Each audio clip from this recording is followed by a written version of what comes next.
Ele rasgou minha matrícula na frente de todos, como se rasgasse minha alma. O papel que representava meus sonhos virou confete no chão frio da secretaria. O som do papel se despedaçando ainda ecoa nos meus ouvidos, mesmo agora, anos depois. Era como se cada pedacinho que caía no chão levasse consigo uma parte de quem eu sempre quis ser. Meu nome é Marina. Tenho 28 anos. E sempre carreguei dentro do peito uma chama que nem as humilhações diárias conseguiam apagar. Desde criança, quando via aqueles advogados na televisão defendendo os injustiçados, sabia que queria ser uma delas. Queria usar a voz para quem não tinha voz. Queria que a justiça fosse mais que uma palavra bonita pendurada nas paredes dos tribunais. Mas a vida tinha outros planos para mim. Ou pelo menos era isso que meu marido Rodrigo repetia todos os dias. Casamos quando eu tinha 22 anos, ainda ingênua o suficiente para acreditar que amor era suficiente para sustentar um casamento. Ele trabalhava numa oficina mecânica, ganhava pouco, mas prometia que as coisas iam melhorar. Prometia muita coisa naquele tempo. Os anos passaram e as promessas se transformaram em cobranças. Cobranças para que eu encontrasse um trabalho que ajudasse nas contas. Foi quando comecei a dirigir para aplicativos. No início, era apenas um bico para complementar a renda. Depois, virou minha principal fonte de sustento quando Rodrigo começou a faltar mais no trabalho, sempre com uma desculpa diferente. Dirigir pela cidade durante o dia se tornou minha rotina. Enfrentava trânsito engarrafado sob o sol escaldante, clientes mal educados que tratavam o carro como se fosse um táxi de luxo, passageiros bêbados que sujavam o banco traseiro. O cansaço doía nos ossos, subia pelas costas e se instalava no pescoço como um peso que nunca me abandonava. Às vezes chegava em casa com as mãos dormentes de tanto segurar o volante, as pernas inchadas, a voz rouca de tanto dar boa tarde e boa noite fingindo uma alegria que não sentia. Mas era à noite que minha verdadeira vida começava. Depois que Rodrigo adormecia no sofá com a televisão ligada, eu me sentava na mesa da cozinha com meus livros emprestados da biblioteca. Páginas amareladas, algumas soltas, outras com anotações de estudantes que vieram antes de mim. Não me importava. Cada palavra era uma semente de esperança plantada na terra árida da minha rotina. História do direito.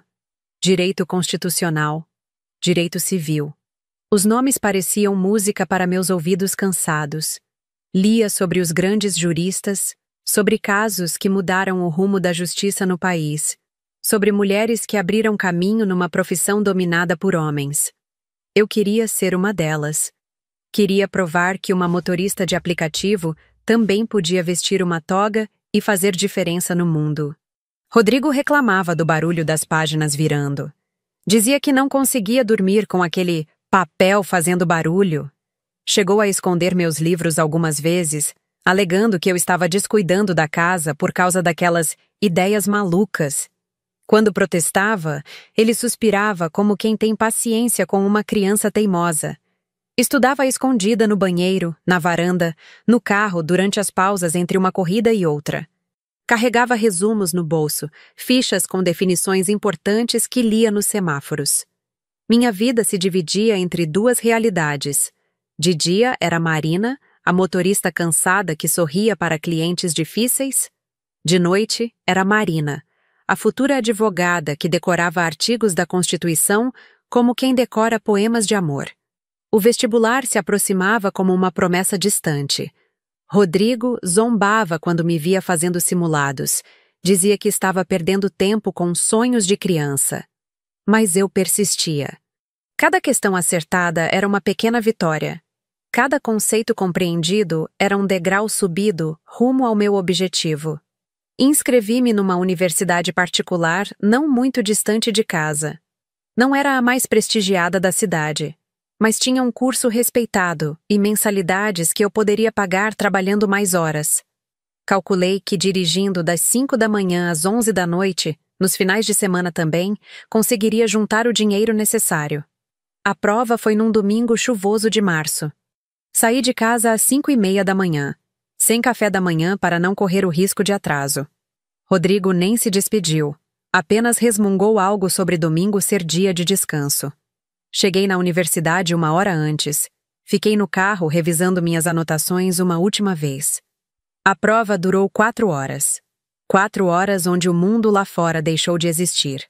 Eram apenas eu, as questões e anos de estudo solitário ganhando forma nas respostas. Saí de lá exausta, mas com uma sensação estranha de leveza, como se tivesse plantado uma semente e agora só restasse esperar para ver se germinaria. O resultado saiu numa quinta-feira à tarde. Eu estava numa corrida quando o telefone tocou. Era da universidade.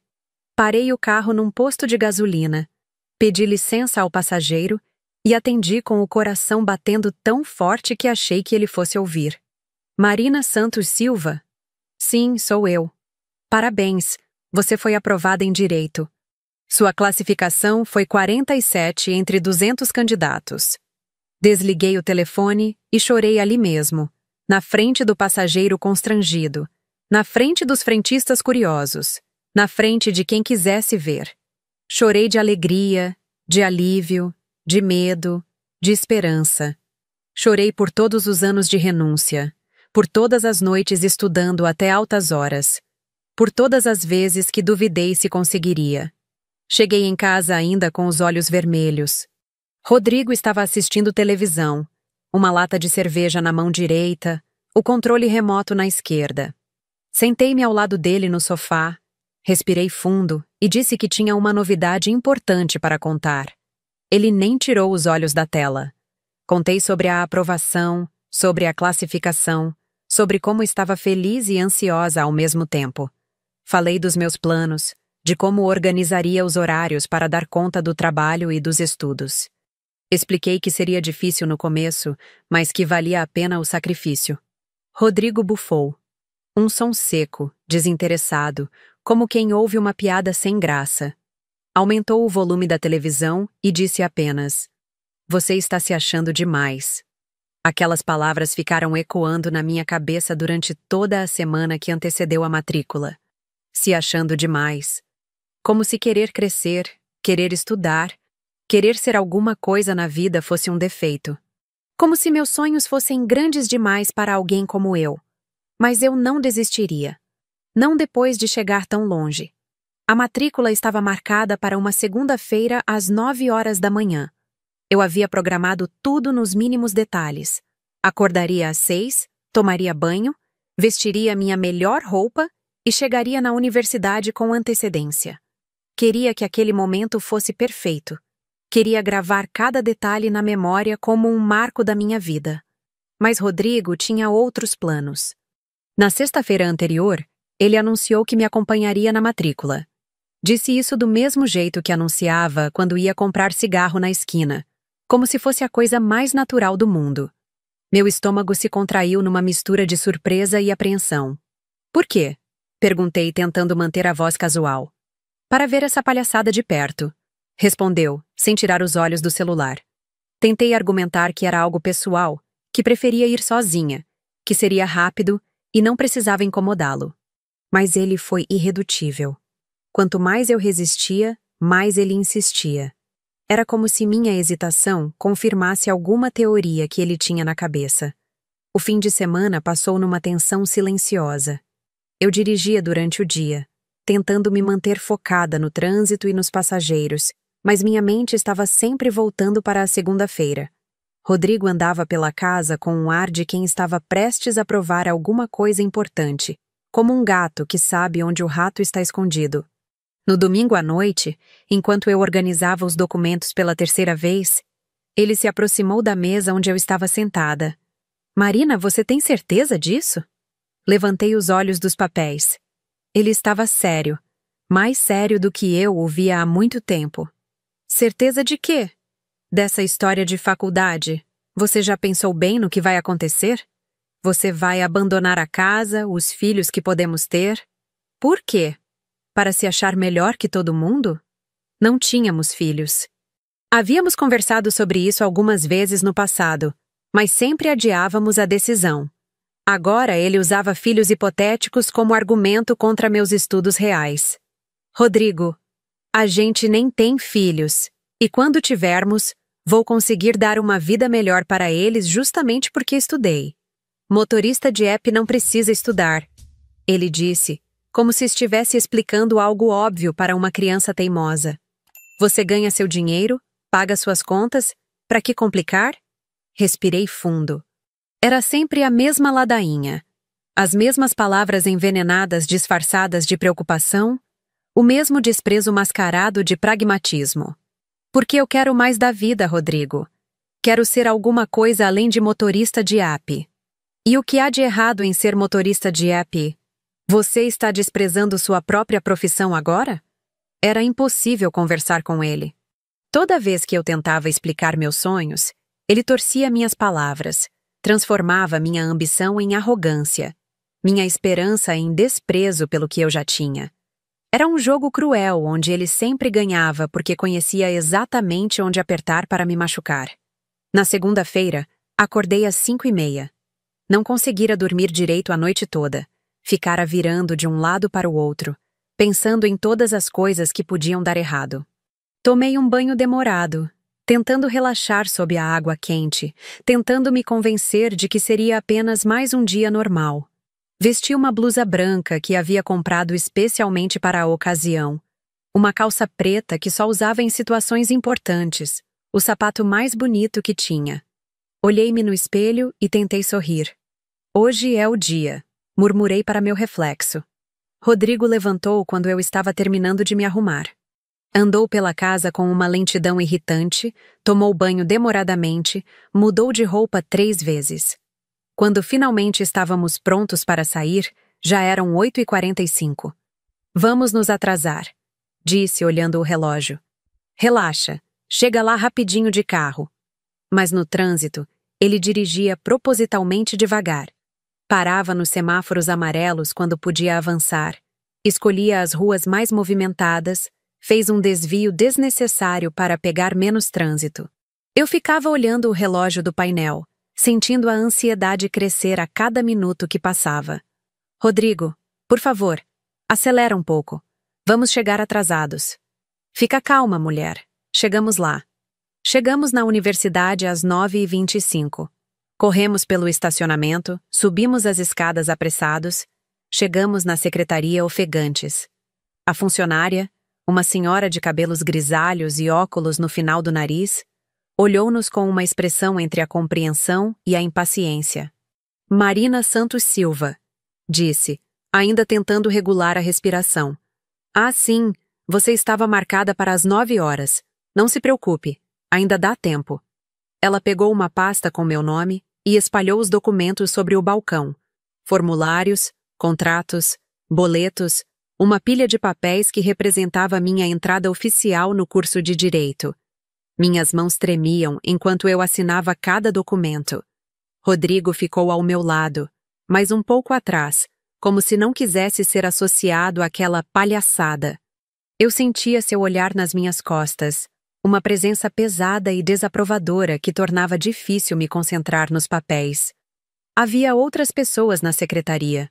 Um rapaz jovem que parecia estar trancando matrícula. Uma mulher da minha idade acompanhada da mãe, que sorria orgulhosa enquanto a filha assinava os documentos. Eu invejei aquela mãe por um segundo. Imaginei como seria ter alguém ao meu lado que vibrava com minhas conquistas em vez de sabotá-las. Quando estava assinando o último papel, o contrato de prestação de serviços educacionais, senti uma alegria tão intensa que quase me fez chorar ali mesmo. Era real. Estava realmente acontecendo. Depois de tantos anos de sonho, tantos meses de estudo, tantas noites viradas, eu estava oficialmente matriculada no curso de Direito. Foi nesse momento que Rodrigo explodiu. Motorista de app não precisa estudar, gritou, alto o suficiente para que toda a secretaria ouvisse. Isso é coisa para gente rica, não para você. A funcionária parou de digitar e olhou para ele com espanto. O rapaz jovem virou-se para nos encarar. A mulher e a mãe pararam de conversar e ficaram olhando para nossa direção. De repente, éramos o centro das atenções de uma forma que eu jamais havia desejado. Rodrigo, por favor, Sussurrei, sentindo o rosto queimar de vergonha. Mas ele não parou.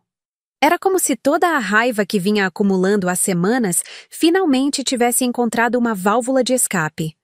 Você acha que é melhor que todo mundo? Acha que estudar vai te transformar numa pessoa diferente? Você é motorista de app, Marina. Aceita isso! As palavras saíam da boca dele como punhaladas. Cada frase era calculada para me humilhar, para me diminuir diante de estranhos, para transformar o que deveria ser o melhor dia da minha vida numa experiência traumática que eu preferiria esquecer. Senti como se o chão estivesse desaparecendo debaixo dos meus pés.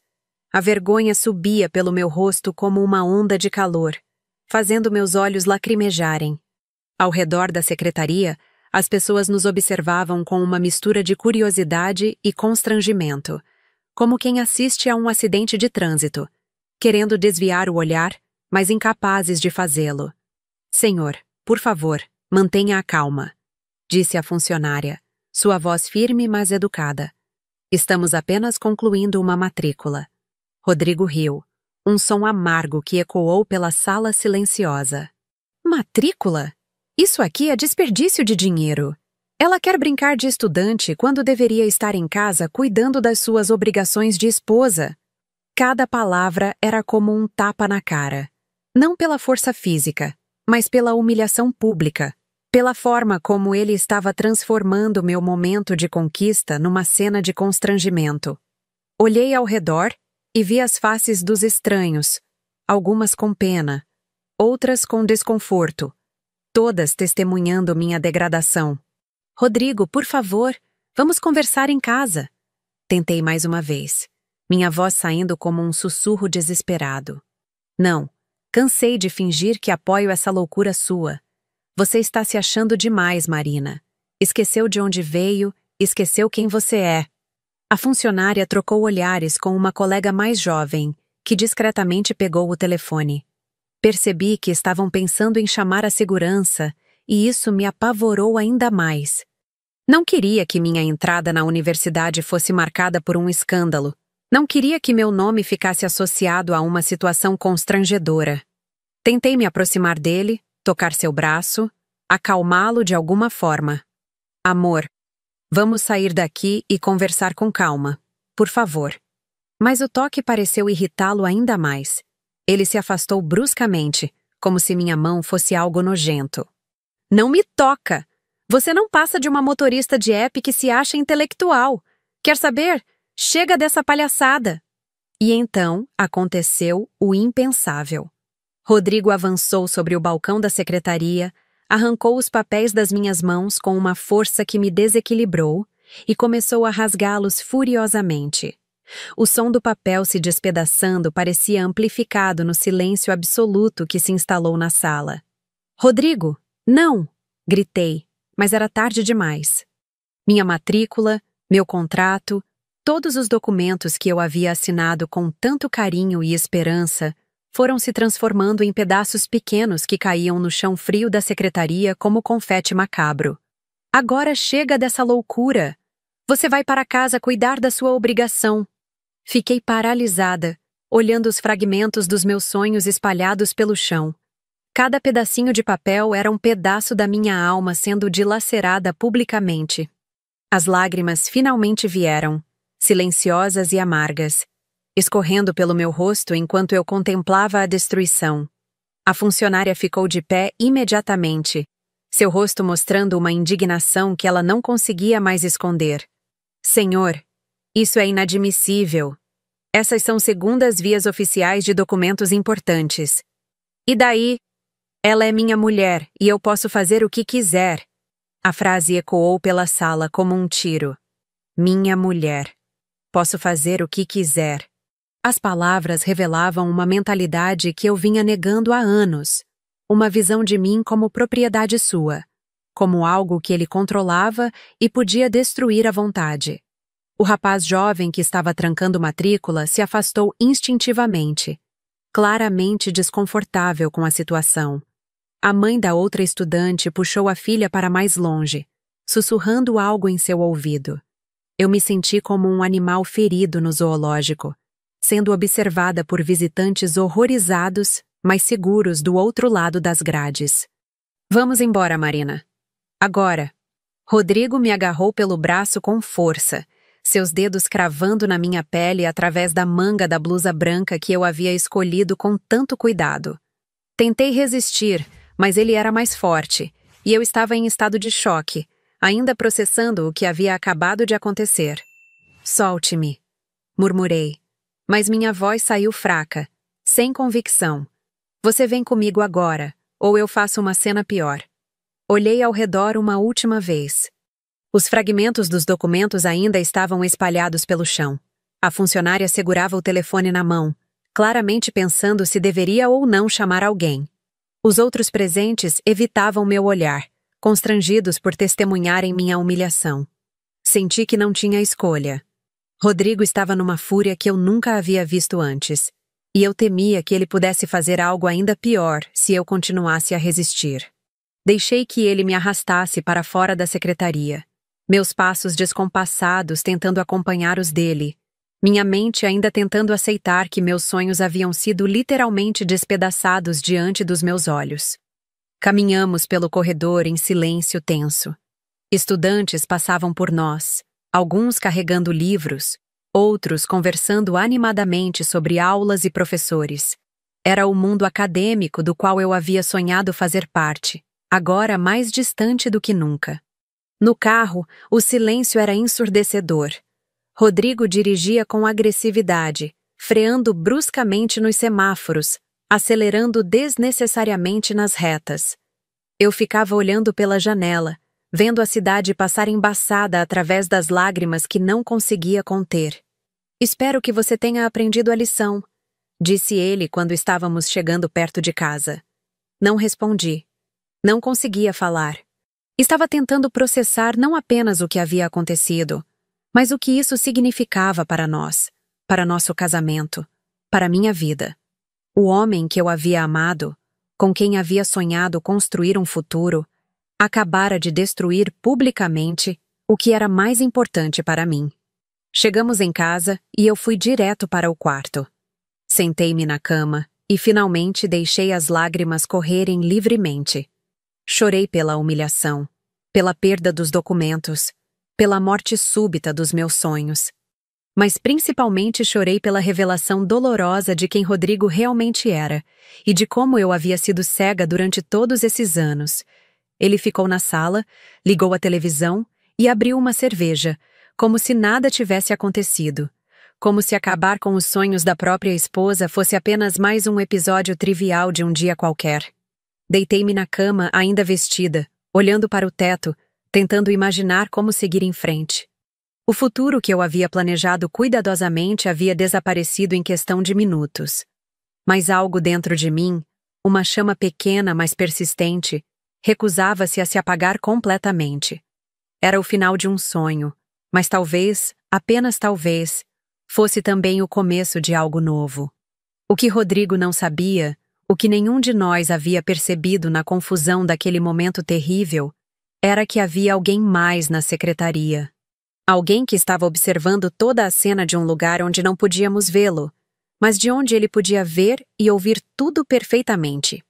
Eu ainda estava no carro, tentando processar o que havia acabado de acontecer, quando meu celular tocou. O número era da universidade. Meu primeiro impulso foi não atender. Não suportaria ouvir alguém me dizendo que eu teria que refazer toda a documentação, ou pior, que minha matrícula havia sido cancelada devido ao incidente. Mas algo me fez atender. Marina Santos Silva? Sim, sou eu. Aqui é da reitoria. O senhor reitor gostaria de conversar com a senhora. Poderia retornar à universidade? Minha mente travou por alguns segundos. O reitor queria falar comigo? Isso só podia significar uma coisa. Eu estava sendo expulsa antes mesmo de começar. A confusão que Rodrigo havia criado tinha consequências maiores do que eu imaginara. Posso perguntar sobre o quê? É melhor conversarmos pessoalmente. A senhora poderia vir agora? Olhei para Rodrigo, que ainda dirigia com aquela expressão de quem havia cumprido uma missão importante. Como eu explicaria que precisava voltar à universidade? Como eu voltaria lá depois de tudo que havia acontecido? Rodrigo, disse tentando manter a voz firme. Preciso voltar lá. Como assim voltar? Acabamos de sair. A reitoria me ligou. Querem conversar comigo. Ele riu. Aquele mesmo riso amargo de antes. Querem te expulsar, é isso? Viram que você não tem perfil para estar lá? Não respondi. Talvez ele estivesse certo, mas eu precisava saber. Não podia simplesmente ir embora sem entender o que havia acontecido, sem tentar pelo menos minimizar os danos. Me deixa lá e vai para casa, eu volto de ônibus. Nem pensar. Se você vai voltar naquela palhaçada, eu vou junto. Não, Rodrigo, você já fez bastante estrago por hoje. Pela primeira vez desde que saímos da universidade, olhei diretamente nos olhos dele. Havia algo na minha voz, uma firmeza que eu mesma não sabia que possuía, que o fez parar de argumentar. Ele me deixou na entrada da universidade, mas antes de eu sair do carro segurou meu pulso. Marina, lembra que você é minha esposa. Não deixa ninguém lá encher sua cabeça com ideias que não são para você. Liberei meu pulso delicadamente e saí do carro sem responder. Caminhei de volta para o prédio da administração com as pernas trêmulas, tentando me preparar mentalmente para o que estava por vir. A secretária, que havia presenciado toda a confusão, me recebeu com um sorriso gentil, muito diferente da expressão tensa de uma hora antes. O reitor está esperando a senhora na sala dele. É no 3º andar. Sala 305. Subi as escadas devagar, cada degrau sendo um esforço consciente. Minha mente criava cenários cada vez mais catastróficos. Seria processada por perturbação da ordem? Teria meu nome vetado em outras universidades? Rodrigo havia conseguido não apenas destruir meus sonhos, mas também meu futuro? A porta da reitoria estava entreaberta. Bati levemente e uma voz masculina me convidou a entrar. O reitor era um homem elegante, de aproximadamente 60 anos, cabelos grisalhos bem aparados, óculos de aro fino. Estava sentado atrás de uma mesa de mogno imponente, mas seu semblante era gentil, quase paternal. Senhora Marina, por favor, sente-se. Sentei-me na poltrona de couro à frente da mesa, minhas mãos tremendo levemente no colo. Primeiro, gostaria de me desculpar pelo constrangimento que a senhora passou em nossa secretaria. Nenhum estudante deveria ser submetido a esse tipo de situação. Suas palavras me pegaram de surpresa. Eu esperava uma repreensão, não um pedido de desculpas. Senhor, eu é que peço desculpas. Meu marido não deveria ter... Sua senhora não tem do que se desculpar. Ele me interrompeu suavemente. Eu estava presente durante todo o incidente. Havia chegado à secretaria para verificar algumas pendências quando presenciei toda a situação. Senti o sangue fugir do meu rosto.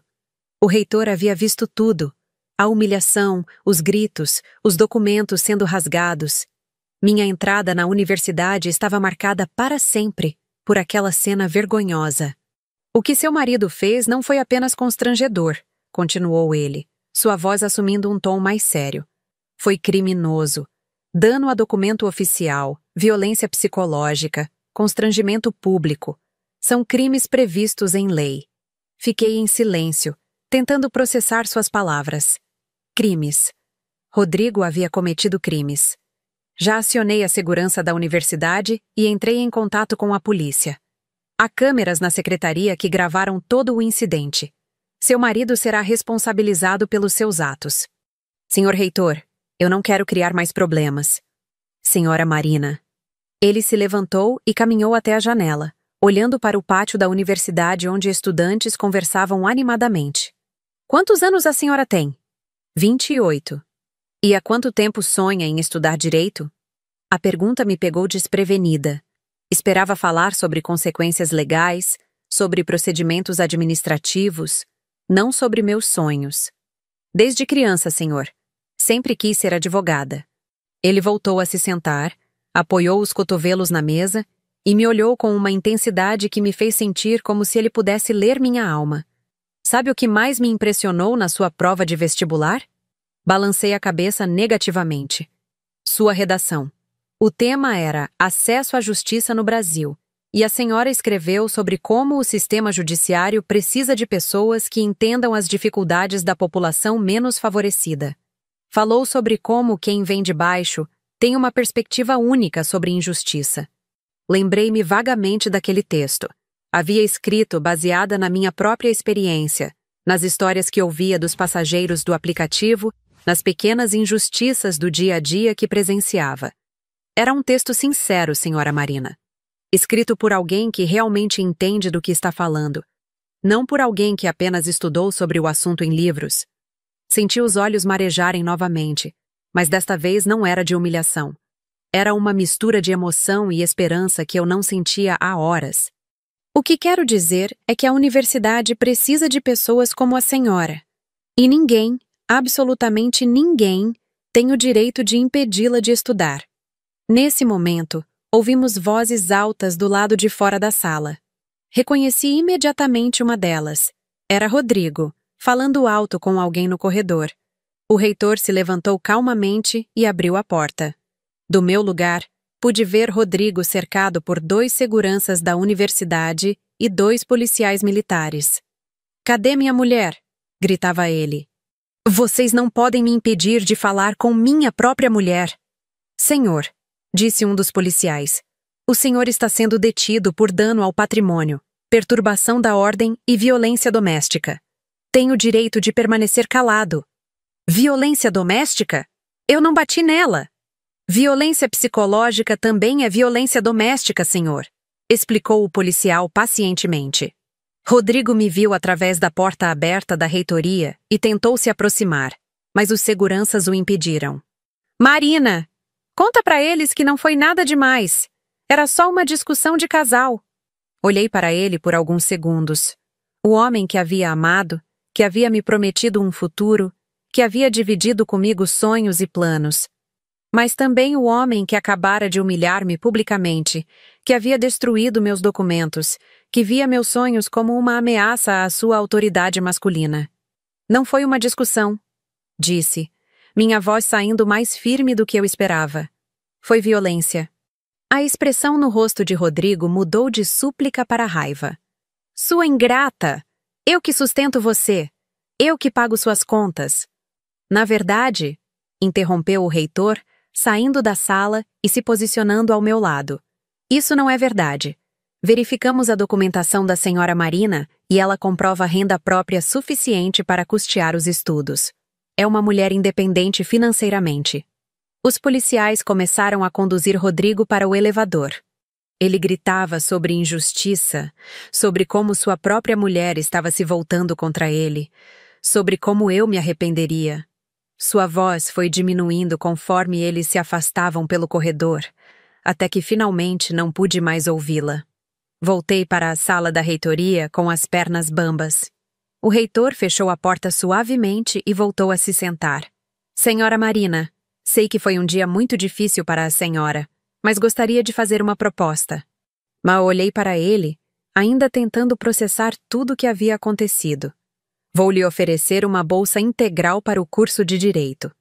Além disso, temos um programa de estágio remunerado no nosso escritório jurídico, onde estudantes a partir do 2º período podem trabalhar e ganhar experiência prática." Não consegui falar. As palavras ficaram presas na minha garganta, misturadas com lágrimas de gratidão e incredulidade. "A senhora aceita?" Consegui apenas balançar a cabeça afirmativamente. Então as lágrimas vieram, mas desta vez eram lágrimas de alívio, de esperança renovada, de uma gratidão tão profunda que molhou sua mesa de mogno. O reitor me ofereceu um lenço e esperou pacientemente que eu me recompusesse. "Tem uma coisa mais, senhora Marina. Conheço alguns advogados especializados em direito de família. Acredito que a senhora vai precisar de um." E saí da reitoria numa tarde ensolarada de março que parecia completamente diferente da manhã chuvosa que eu havia vivido horas antes. Carregava na bolsa novos documentos de matrícula, um contrato de bolsa integral e o cartão de um advogado especializado em direito de família. Mas mais do que isso, carregava uma sensação estranha de leveza, como se um peso que eu nem sabia que existia tivesse sido retirado dos meus ombros.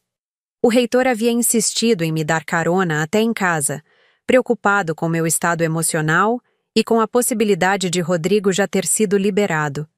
Aceitei gratefully, ainda tentando processar tudo o que havia acontecido num único dia. Era como se minha vida inteira tivesse mudado de rumo em questão de horas. Durante o trajeto, conversamos sobre o curso, sobre os professores, sobre as possibilidades de carreira. Pela primeira vez em muito tempo, alguém falava comigo sobre meu futuro como se ele fosse real, possível, valioso. Não como uma fantasia ridícula ou um capricho de quem estava se achando demais. As aulas começam na próxima segunda-feira, disse ele quando paramos em frente ao meu prédio. A senhora tem certeza de que não quer uns dias para se organizar? Não, senhor. Já esperei tempo demais. Ele sorriu, um sorriso genuíno que me fez sentir que havia tomado a decisão certa. Subi as escadas do prédio devagar, preparando-me mentalmente para encontrar Rodrigo em casa. Mas quando abri a porta, a casa estava vazia. Silenciosa de uma forma que não era comum. Normalmente ele estava assistindo televisão, ou mexendo no celular, ou reclamando de alguma coisa. O silêncio era quase ensurdecedor. Olhei ao redor da sala, vendo nossa casa com olhos diferentes. Os móveis que havíamos comprado juntos, as fotos do nosso casamento na parede, as lembranças de 7 anos de relacionamento. Tudo parecia pertencer a uma vida anterior, a uma versão de mim que havia aceitado ser diminuída em nome da paz doméstica. Sentei-me no sofá onde Rodrigo sempre assistia televisão e liguei para o advogado cujo cartão o reitor havia me dado. Marcamos um encontro para o dia seguinte. Quando desliguei o telefone, percebi que minhas mãos não tremiam mais. Rodrigo chegou em casa no final da tarde, mais calmo do que eu esperava. Havia sido liberado depois de prestar depoimento e assinar um termo circunstanciado. Não me olhou nos olhos quando entrou. Foi direto para o quarto e ficou lá por quase 1 hora. Quando saiu, tentou agir como se nada tivesse acontecido. O que tem para o jantar? A pergunta me pegou de surpresa. Depois de tudo que havia acontecido, ele estava preocupado com o jantar? Rodrigo, precisamos conversar. Sobre o quê? Ele se sentou no sofá e ligou a televisão, como sempre fazia. Mas desta vez, peguei o controle remoto e desliguei. Sobre o que aconteceu hoje, sobre nosso casamento, sobre nosso futuro. Marina, esquece essa história. Você bateu a cabeça, se deixou influenciar por aquele reitor metido. Amanhã você volta ao normal. Não vou voltar, Rodrigo. Vou estudar. Vou me formar. Vou ser advogada. Ele riu, mas era um riso forçado, sem a confiança arrogante de antes. Com que dinheiro? Você acha que eu vou pagar sua faculdade depois da vergonha que você me fez passar hoje? Ganhei uma bolsa integral e um estágio remunerado. O sorriso desapareceu do rosto dele. Por alguns segundos, ficamos nos encarando em silêncio. E o que mais? Marquei um encontro com um advogado. Vou pedir o divórcio. A palavra ficou suspensa no ar entre nós. Divórcio. Eu havia dito em voz alta, tornado real uma possibilidade que vinha rondando minha mente há horas, mas que eu não havia ousado verbalizar até aquele momento. Você não vai me deixar, disse ele, mas sua voz tinha perdido toda a autoridade. Você não consegue viver sem mim. Vou descobrir. Levantei-me do sofá e fui para o quarto. Tirei uma mala pequena do armário e comecei a separar algumas roupas. Rodrigo me seguiu. Ficou parado na porta me observando. Aonde você vai? Para a casa da minha mãe, temporariamente. Minha mãe morava numa cidade a 2 horas de distância. Havíamos nos afastado nos últimos anos, principalmente porque ela e Rodrigo nunca se deram bem. Agora eu entendia por quê. Marina, para com isso. Você está sendo dramática. Dobrei minhas roupas cuidadosamente, tentando manter as mãos ocupadas para não perder a coragem. Não estou sendo dramática, Rodrigo. Estou sendo realista. Este casamento acabou no momento em que você rasgou meus documentos. Foi só um momento de raiva. Todo mundo tem direito a um momento de raiva. Parei de arrumar a mala e olhei para ele. Não foi só raiva, Rodrigo. Foi desrespeito, foi humilhação, foi violência. E foi a gota d'água de 7 anos de você tentando me diminuir. Eu nunca tentei te diminuir. Sempre que eu falava dos meus sonhos, você zombava. Sempre que eu tentava crescer, você me sabotava. Sempre que eu demonstrava ambição, você dizia que eu estava me achando demais. Fechei a mala e me virei para encará-lo. Não foi só hoje, Rodrigo. Hoje foi apenas o dia em que você mostrou publicamente quem você realmente é. Ele tentou se aproximar, mas recuei instintivamente. Marina, eu te amo. Podemos resolver isso. Se você me amasse, teria ficado orgulhoso quando eu passei no vestibular.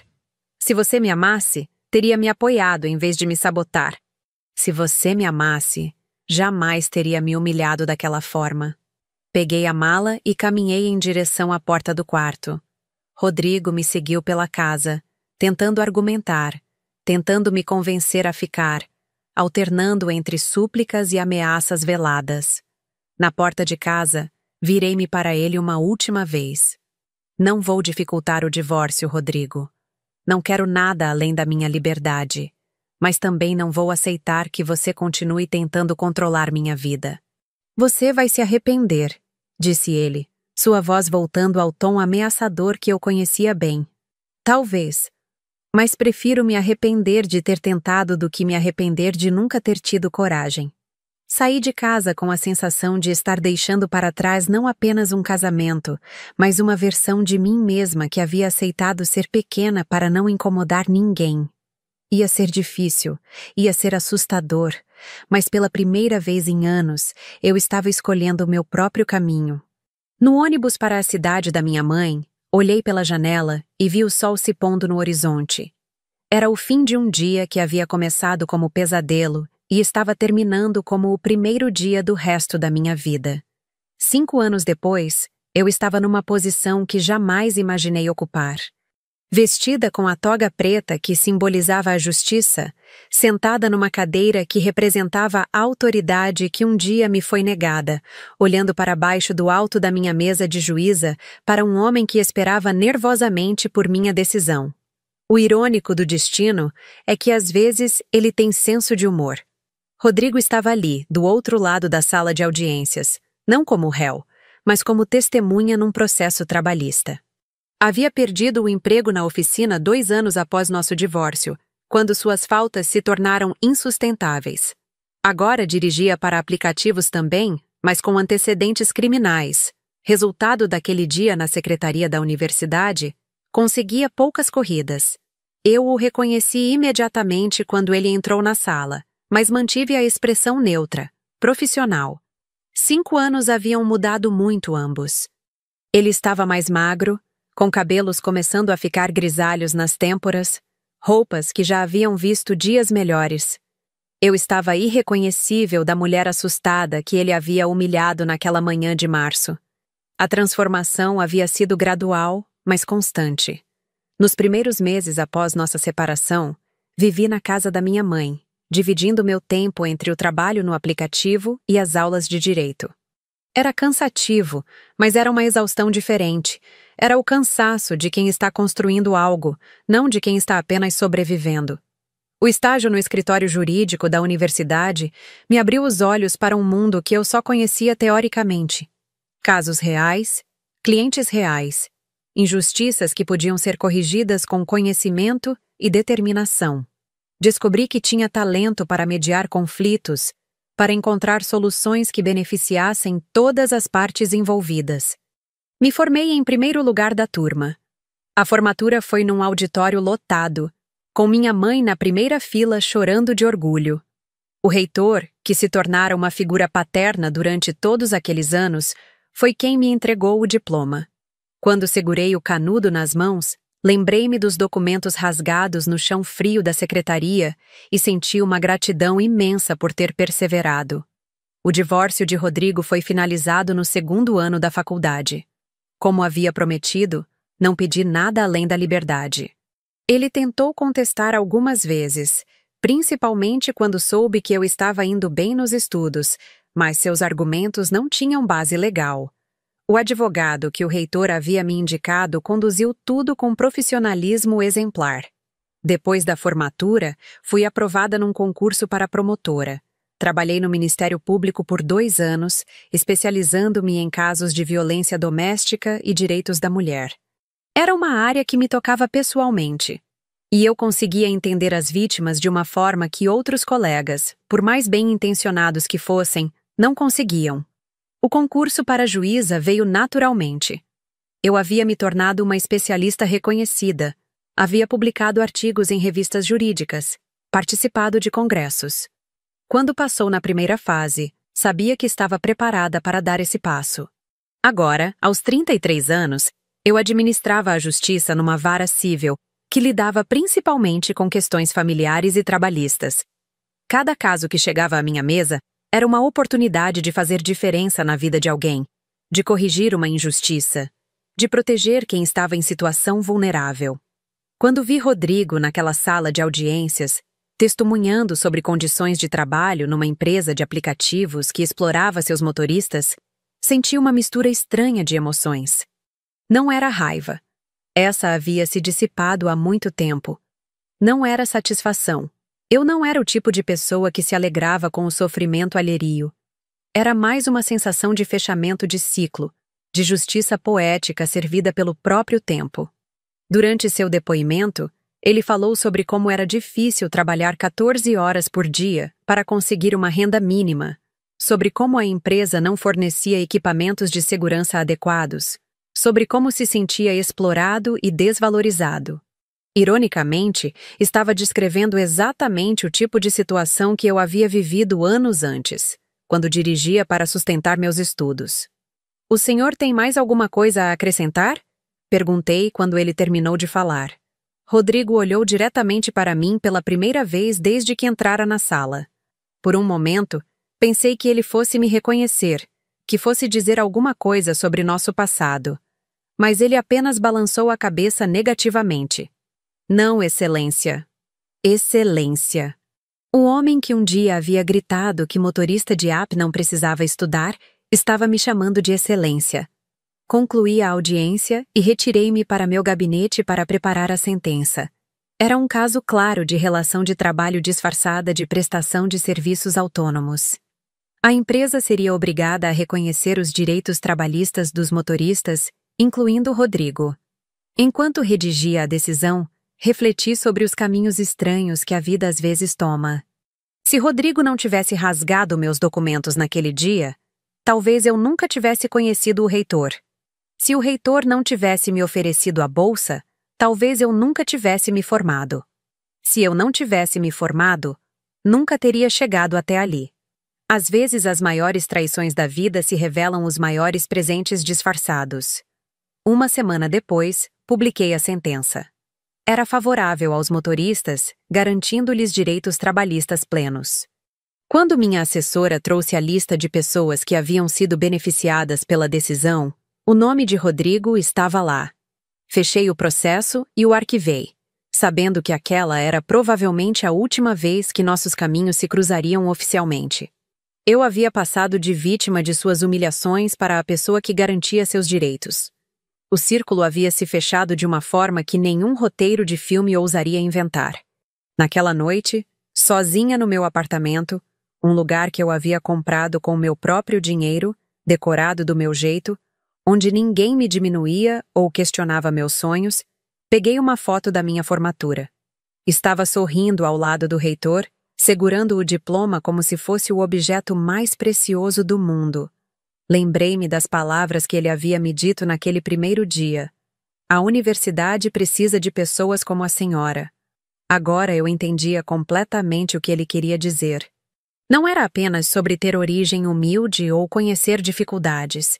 Era sobre transformar a dor em propósito, a injustiça em motivação para fazer diferença. Olhei pela janela do meu apartamento, vendo a cidade iluminada lá embaixo.